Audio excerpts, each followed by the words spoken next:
Hello and greetings from the Center for Contemporary Mysticism. It is a real joy to be together with you again today. We have a wonderful program coming up, and we look forward to spending time together in this holy season, you might say, when we're all looking for some new birth taking place in our lives and in the world around us. We have an exciting program, which we'll tell you about in just a moment. But before we begin, I always like to take a minute to welcome friends, particularly new friends who found the center. If you're new to the center, we welcome you and hope you'll feel a part of the center family. Also, we want you to be aware of our website with contemporarymysticism.org, because there are a lot of videos of past programs and speakers which you will enjoy there. There's groups, monthly, weekly groups in which you can participate, and a lot of other resources. So if you feel what we're doing is important, we also invite you to join the center and support it in any way you feel called to do. We receive all support and donations with gratitude and humility. And as we say, our goal is to be a partner with you in your own spiritual journey. So we are so glad to have you with us. And now, the part we've been looking forward to, we want to welcome as our guest and our speaker today, Susan Teegen. Susan, in a way, is new to the center, but not new to many of us, in that Susan and I have known each other, I guess, for a couple of decades and have worked together on church and community programs. And also, Patricia Pierce has known her for a long time. So we want to welcome Susan to our program. Let me see and make sure. There she is.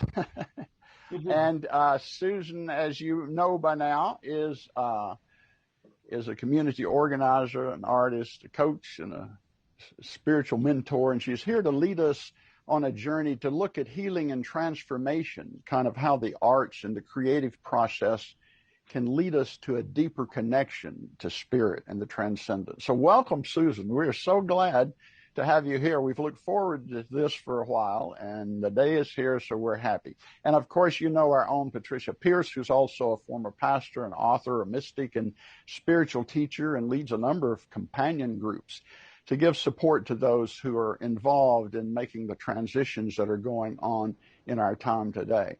So we are so glad that Patricia is here to lead us in a discussion. So before I turn it over, I just remind all of our folks who are in attendance that we will have a session of Q&A, questions and answers and comments after our initial time of dialogue and sharing together.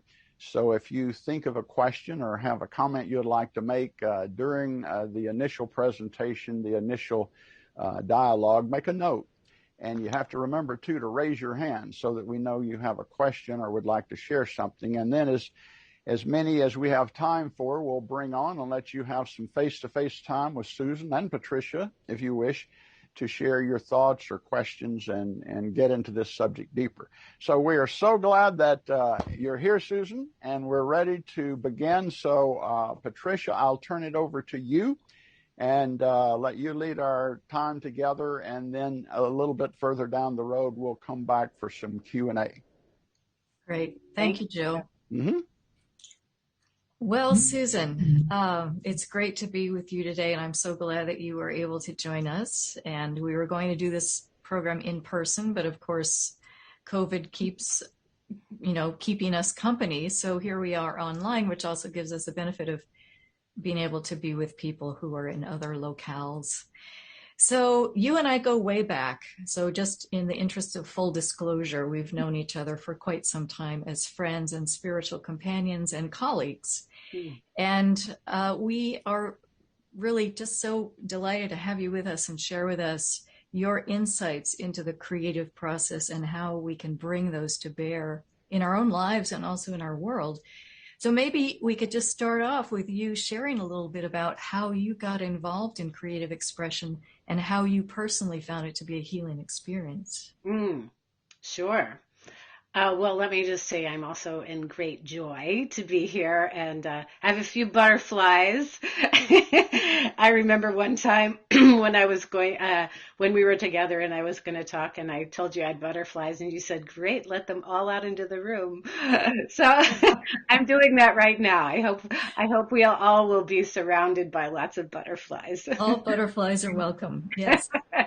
So, so in terms of my own kind of awakening and opening to the power of creativity, when I was in grad school in the 80s, I had been working with an urban outreach ministry and driving a 1963 school bus that the clutch was very hard on, and I really experienced a bad back injury. So I couldn't sit down for 6 months. I was in a lot of pain, and then I had several traumatic losses on top of that. And in the midst of it, I realized that I'd neglected my creative life. And I signed up for a class, a watercolor class at a local community arts center. And I was in class one day and I was feeling a lot. And I let this red flow all over the page. And the teacher came up behind me and said, what did you do? You just ruined that. And I remember having this quiet, radical shift inside of myself because I was someone who was so pleasing and it was very threatening already to be not performing. And I had this radical shift of this voice is connecting me, and I love this red. And I love how it's moving all over the page and it's alive and it feels full of source and life. And then I noticed that my back wasn't hurting. So I started to paint, and I just continually had that same experience of just showing up and coming to a blank piece of paper, having no idea what was going to emerge, and then really getting lost in the creative process and healing, feeling the healing energies. And so I also became very curious about, at the time, of other communities and people that had been stressed and traumatized and who connected with the arts as a powerful source of healing. So that really changed my life in so many ways and opened up a whole new journey and a deeper and wider way of being. You know, Susan, hearing you tell that story about the watercolor and the red, and it was just an authentic expression that came from within you. Mm-hmm. And how even I'm really so, I don't know, amazed at how that shift happened for you, that in the face of this criticism, you knew that what was here was authentic and it was valid. And there's something so powerful about that. And I feel that myself, like in the creative process, there's some way in which we tap into an aspect of ourselves that is so real. It's so authentic. It's so, like you say, in the moment. And you continue to use artwork in your own healing process and integration process, right?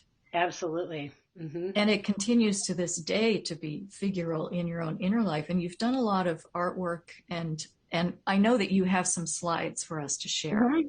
So if at any point you have an image that you'd like to share, just say, hey, I have something that I'd like to share. Okay. I'd love Sure. to see your artwork as well. You've also used artwork as a way into dreams. Mm-hmm. And a way of exploring dreams and the wisdom of dreams. And maybe you can talk a little bit about that, how you've experienced that. Sure. Well, life is a dream too, right? So both with dreams that come in my waking life and dreams that appear in my sleep. I've, as you know, and as you do also, become very attuned to listening to the mysteries and the wild images and symbols and messages, sometimes that are very unsettling and sometimes that are just calling always to something that we're not aware of, and to greater healing and transformation. So I found a way that continuing to listen to a dream uh, by expressing it creatively, it has a whole bunch of things. First, it sometimes continues the dream. It is a way of ritualizing, kind of meditating with the dream, um, being with it, and then seeing what else emerges. Because sometimes my knowing or the conversation with the dream and what wants to happen continues through that process. So do you have an image that you can share? Sure. So let me go to, I can share some, uh,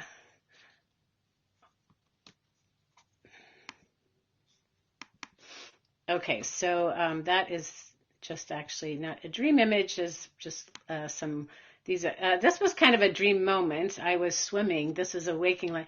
I was swimming in a lake that was very profound for me for 50 years of my life in northern Minnesota. And this heron flew very close to me, and then went up and landed in this white pine. And I looked over, and her baby was right close to me near the shore. So I just wanted to capture the power and beauty of that. That was this. I was similarly. I was sitting on my deck and drew this face, and then I just got entranced in all the growing life around me, and so those are just meditations. This is I call this dream ladder. And this to me is not necessarily just about one dream, but it's about the way, of course, there's the, story that many of us have heard many times about Jacob's ladder and wrestling with the angel. So this dream ladder is just a way that dreams connect us with the ground, with the sky, with the inner, the outer, what's beyond us, what's within us. This image comes from my dreams. This is on my right-hand side. I don't know that there's a snowy owl image that was a really transformative dream that happened when I was in Montserrat, Spain. And on the left is a mountain lion, which was also a dream figure. And I painted this on retreat, trying to integrate the images and callings from that time. Could we go back to that for just a second, Susan? Mm-hmm. And could you share with us, as you brought these two images together, the snowy owl? So these are two very, I would say, archetypal really images that came in a dream. And what was it like for you to be depicting these dream figures and bringing them together as one creative expression? Well, I painted it quite a while ago. What I remember is that there was a question that had come up in the circle on the retreat that had to do with something about who am I? And in a way, it felt like it was a self-portrait, where I was this owl that in my dream becomes a woman and welcomes me to her casa and kind of the bridge between worlds. Really just came from beyond my wildest knowing. And in the same way, I'd done a really powerful ritual, and a mountain lion. This was actually in waking life, and a mountain lion when I went back the next day, there were tracks around and around this place. So it felt like a way of letting go of the kind of the trappings of how I normally think of, myself, and seeing through the lens of these beings and feeling. So often when I paint, it's a presence. I just feel like I'm dwelling in a presence and I'm listening. and I'm just responding to what's happening.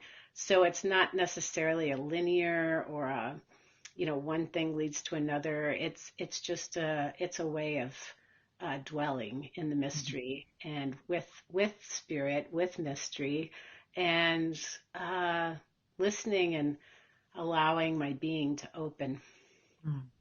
Thank you. Okay, and then you had another one that you were about to show us. Well, this is the snowy owl skull.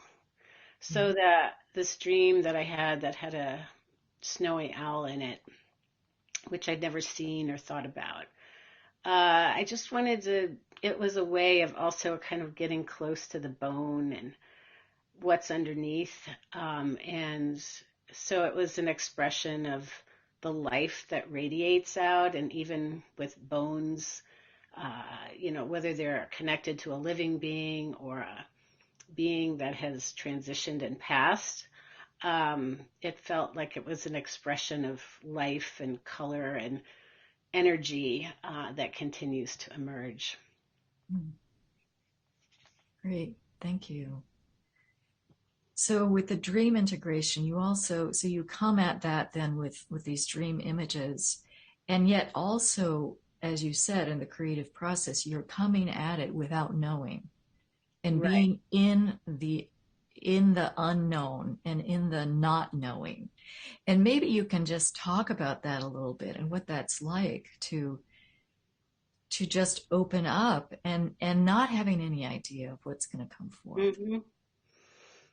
Well, I think a familiar experience with the unknown that I have and continue to have sometimes is fear.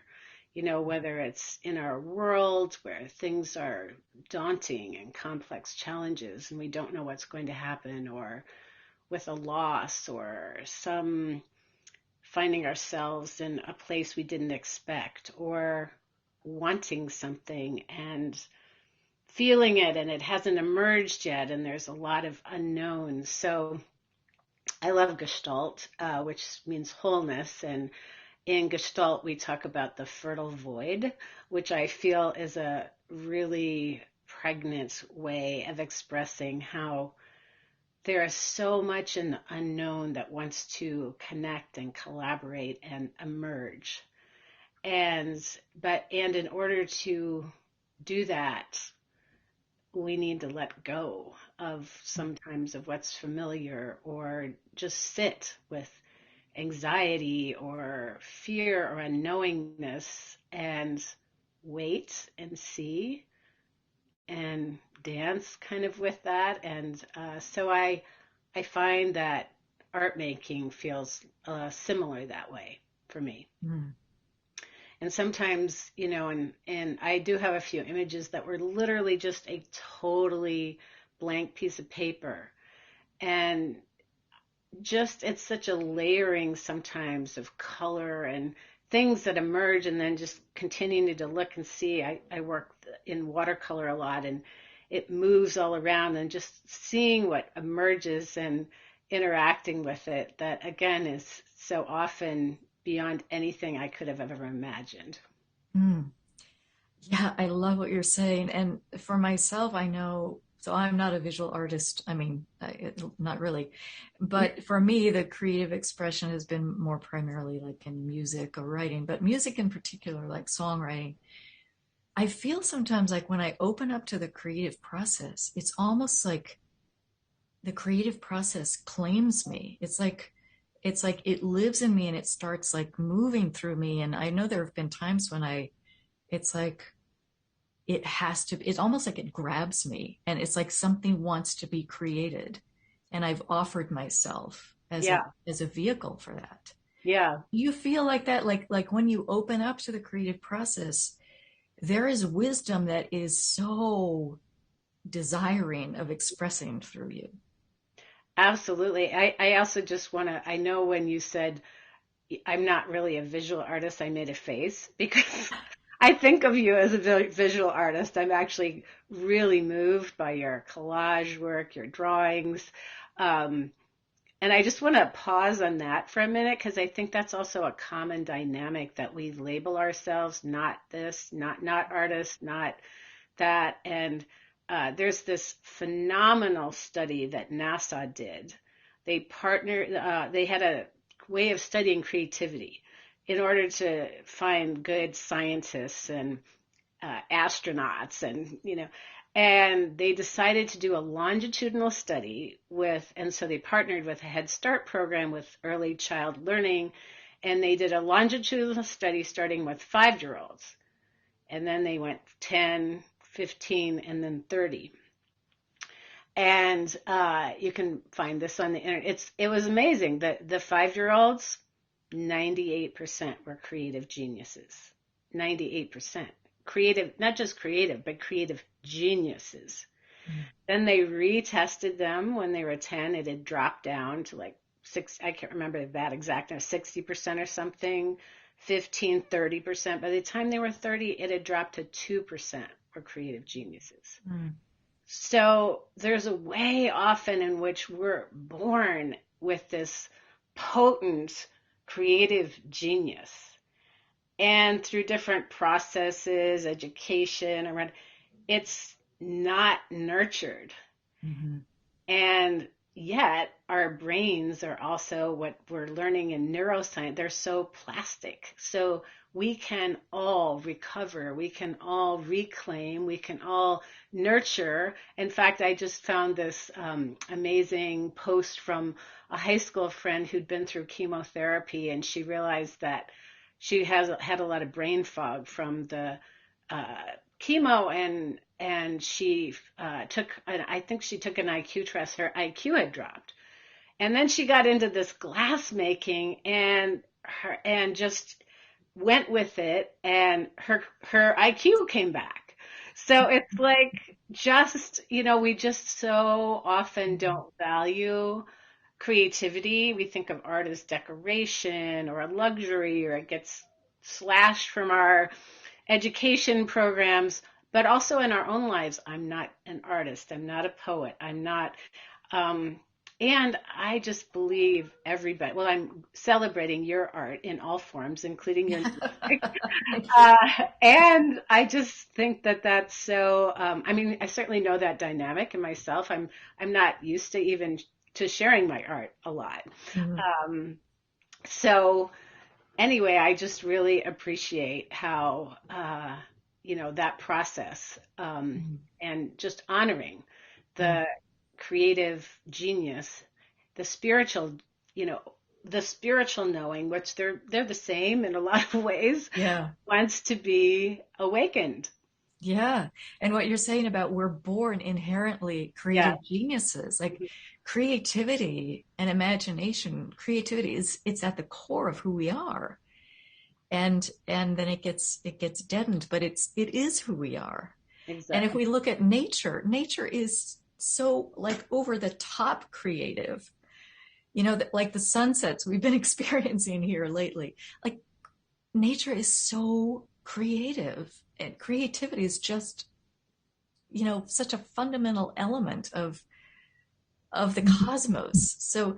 So to be tapping into that, it feels like, it's an expansion, and we're participating in that creativity of the cosmos when we allow our own creativity to express itself, and allow ourselves to become the creative, the paintbrush or the voice or the whatever of the cosmos, to open ourselves up to that. So in your own life, artwork and creative process has been figural in your own healing. You haven't mentioned this, but you had to overcome some PTSD. That was also, the creative process was help. That's not confidential information. You talk about that publicly, but your own inner integration and your own, like, tapping into the depths of your inner work through dream work and doing that through art. And then you took it a step further with bringing creativity into community and collaboration. So it's like it keeps expanding in your life, the circles of creativity, and bringing that to the fore and bringing the power of it forth. So talk with us now about how you have brought creative expression and the power of that into community and collaborative settings? Okay, well, as you know, because we were very close colleagues and friends at the time, about in the latter part of 2000, I was working as a hospice chaplain, getting ready to transition, and we were at lunch with some friends and colleagues. I went and this book literally dropped off the shelf at Project Home's bookstore into my hands, and I looked at it. It was called Night Vision: Searching the Shadows of Advent.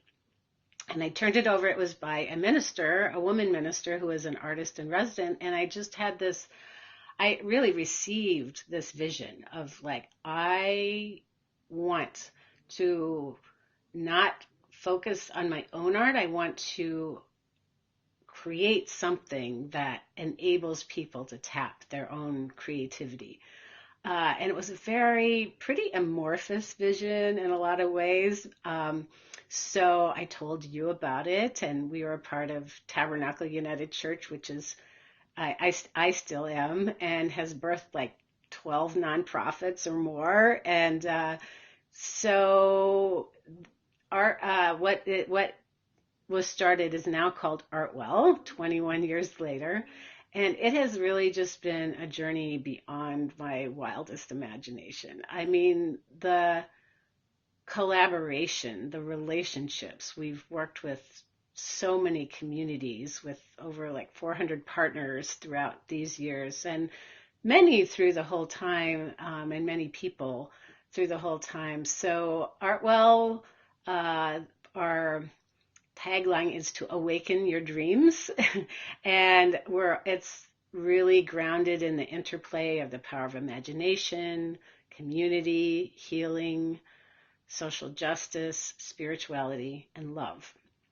And Artwell supports young people in their communities. So we have long-term artist residencies, and we've done large-scale processes and projects in community throughout Philadelphia mostly. And maybe you can share one or two of the projects that Artwell has done that you see as emblematic of the power of that kind of work. Sure. Well, one that really always stays close to my heart is that in a very post 9/11 environment, Kathy Cohen, who's a poet and has her PhD in special education, had received a vision too of bringing children together in a post 9/11 environment around poetry. And she was teaching in a lot of mosque schools and reached out to a lot of mosque schools, church schools, synagogue schools, brought children together across faith lines. And also she was under the auspices of the Jewish Community Relations Council, and I met Abby Stanley-Hockey at that time, who was the interreligious community leader for those interreligious initiatives. And Abby introduced me to Adab Ibrahim and another colleague of hers. And so Adab is now our board co-chair at Artwell, and it's been a long journey. But so we had an initiative called Masterpiece, PEAC, of like letting communities really think about a pain point or some place where healing is wanted. And they came up with a couple of masterpiece ideas that we did. But one of them was, they said, we would really love to have a mural on the outside of our building and to bring the beauty that's in our community outside. And there was a lot of fear at the time. And we partnered with the Catholic Church, St. Michael's, and a school that was starting then that we still partner with, LaSalle Academy. St. Michael's had actually been burned in the Kensington riots when there was discrimination against the Irish. We partnered with Moffat Elementary School, public school, with an African-American church that's not there anymore, but Hancock St. John's, that was led at the time by Pastor Delos Johnson, with volunteers really throughout the whole city, and with an artist in the neighborhood who is become so important to all of us. Joe Brenman, who sadly is not here on earth with us anymore. And Joe lived just a few blocks away and didn't even know that the mosque existed. So it was just this amazing collaboration across so many different communities. And we partnered with Mural Arts also. It became the mural that was created, what became the first public piece of Islamic art in the city. And as the principal at the time, Abdur Rahman, said, our our outside of our building used to look like a dump because those were his words, but it was, well, a building that needed some repair, and now it's a shining jewel.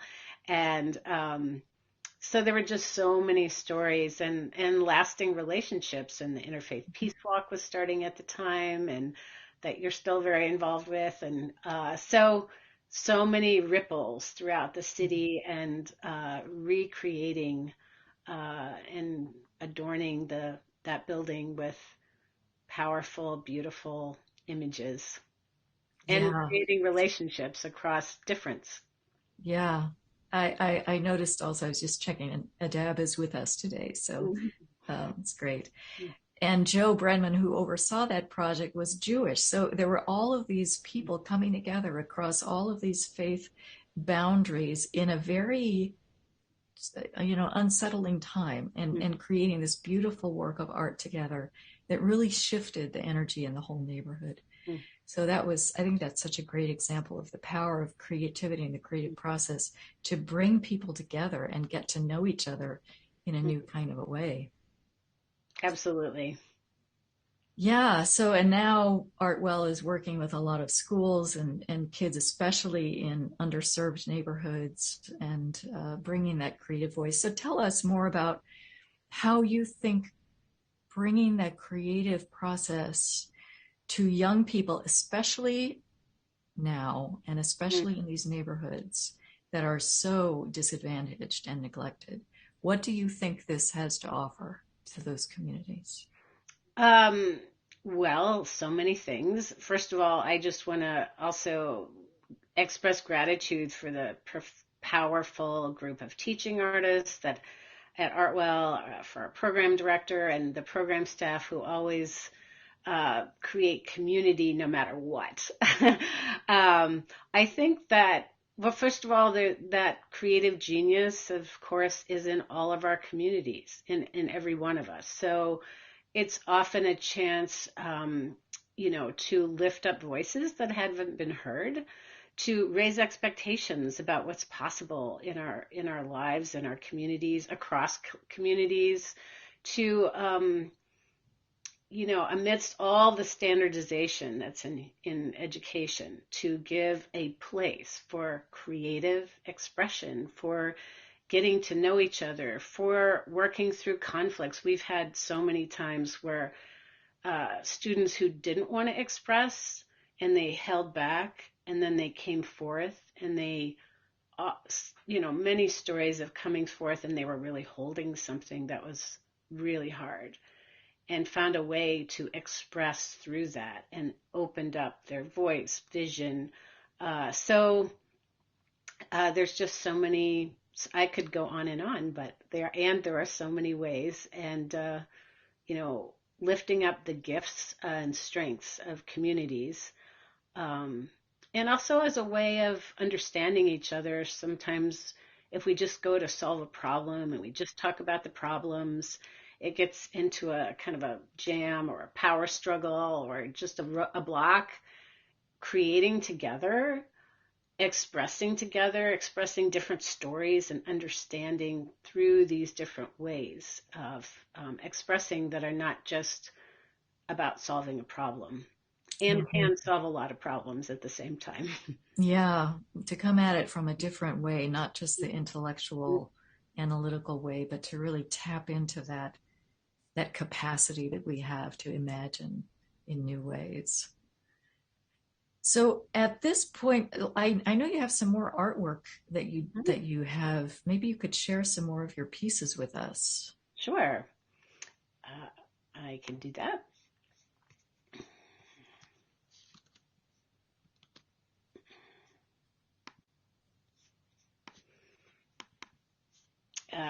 you short that one. Let's see.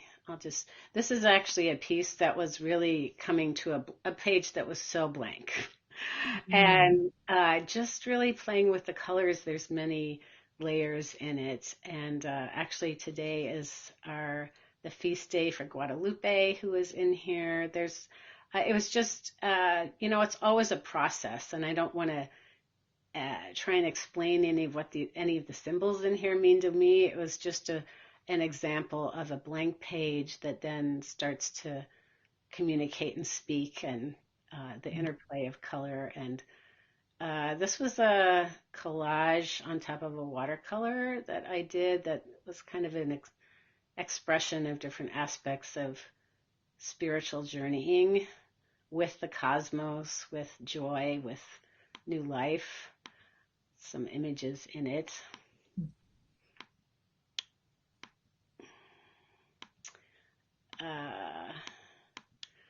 I'll just show a couple final things. This is a piece this is created by, from an elk scapula that I found on retreat. There's a tradition in Mexico of called honoring La Muerta, which is the death mother. And it's a way of being present to kind of as a singer-songwriter says, the strange gift of limited time.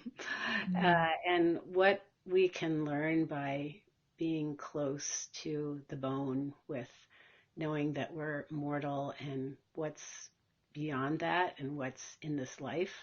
So, and then when I was on retreat, the day before I went on retreat this last summer, I saw these butterflies mating on a hike in the mountains. I'd never seen that before.